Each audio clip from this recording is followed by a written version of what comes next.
wrapping up the first business and trading week in the new year, 2018. Welcome everyone to the program, Your Business Morning, live from Lagos, the home of Channels Television, Nigerian's leader.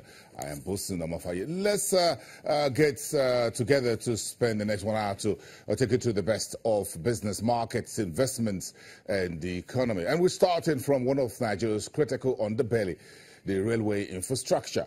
Yesterday, the president, of course, commissioned additional coaches to the Abuja-Kaduna rail line. That was in Kaduna. But then the Honorable Minister in charge of Transportation, Rotimi Amici, used the occasion to speak to the state of the industry. He says Nigeria needs $40 billion for those rail projects, in particular those outlined on January 1st by President Buhari in his New Year address. Michi was quoted in the press as saying that we need between $36 billion and $40 billion. Only God knows where we are going to get it. So the Minister of Transportation acknowledged Nigeria needs $40 billion, but how are we going to get it? So the minister provided some solutions to getting that money. So he says funding negotiations are already ongoing with contractors to specific projects. So instead of just looking for that money en bloc, he says it's been broken down to specific contracts and been negotiated with the contractors and who may be investors. For example, he says funding negotiations is going on for the completion of the Lagos-Ibadan railway line, while work on many other rails to start in 2018 are also being discussed. The Honourable Minister added that enough coaches is now being added to complete the Abuja-Kaduna non-stop rail project. 4 new locomotives and 14 coaches have been added. So let's pour some petrol on the very naughty problem of fuel scarcity.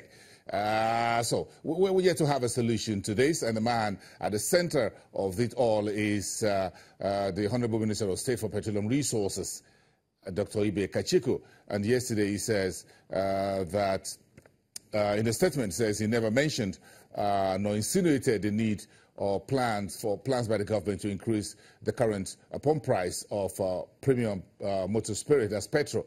Kachiku was at the Senate on Thursday, along with other government officials and oil marketers, to discuss the lingering petrol crisis.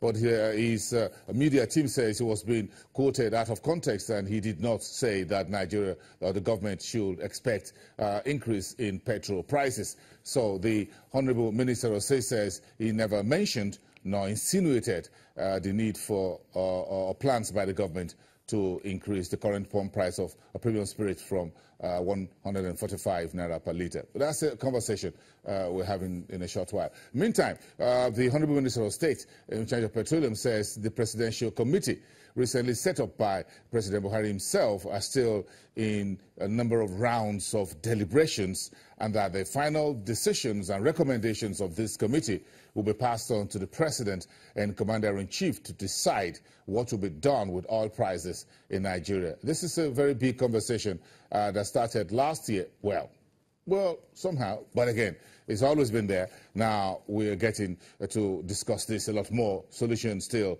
being worked out by the authorities.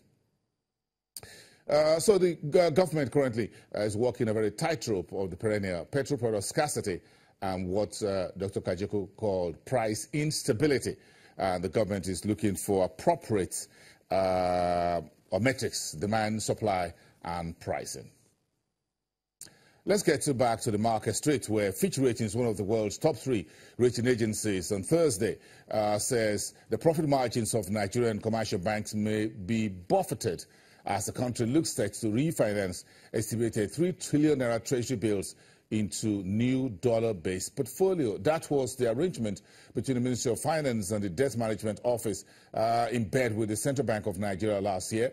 That will come north of $500 billion US. 3 trillion of Nigeria's treasury bills in naira will be converted into dollars as the government looks to reduce the cost of borrowing Remember it all, isn't it? About between 6 and 7% is what the government believes the dollar loans are coming through, while local investors in treasury bills are getting as high as 20%. So the government wants to rebalance the portfolio. Now, Fitch Rating says, based on their own research, they expect GT Bank, Zenith, Access, United Bank for Africa, UBA, and other lenders likely to face challenges to their profitability in 2018 as the treasury bills issuances by the central bank taper. Of course, the central bank reduced its open market operations last week, but that has since been resumed since we started the new year. A few days ago, we've had outflow via open market operations of close to 200 billion, 186.89 billion naira through the central bank. So the authorities have resumed OMO auctions in the new year. But that tapered off last year, and we saw how yield on those treasuries, dated treasuries, begin to change on the short term.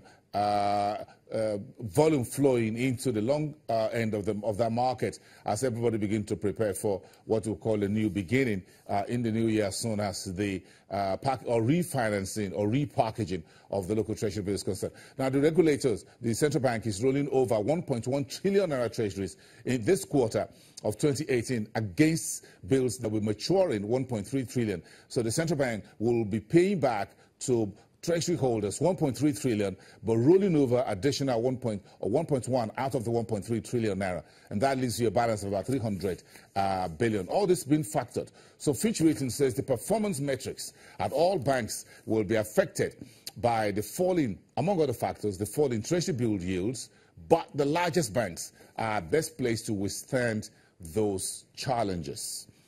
Interest earned on securities such as bills and bonds account for about 30% of banks' total gross interest income in the first 9 months of 2017. We're yet to have their full year numbers, in particular the fourth quarter.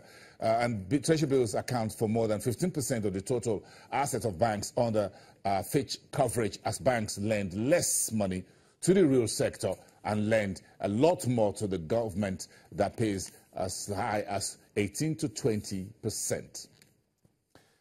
Keep that at the back of your mind. Let's go to the markets. A very interesting and bullish way to start the new year. We did about 42% for the entire 2017. Now we're starting the 2018 year already about 1.3% at the stock market. Look at this very active and very green Thursday. 38,676 on the company.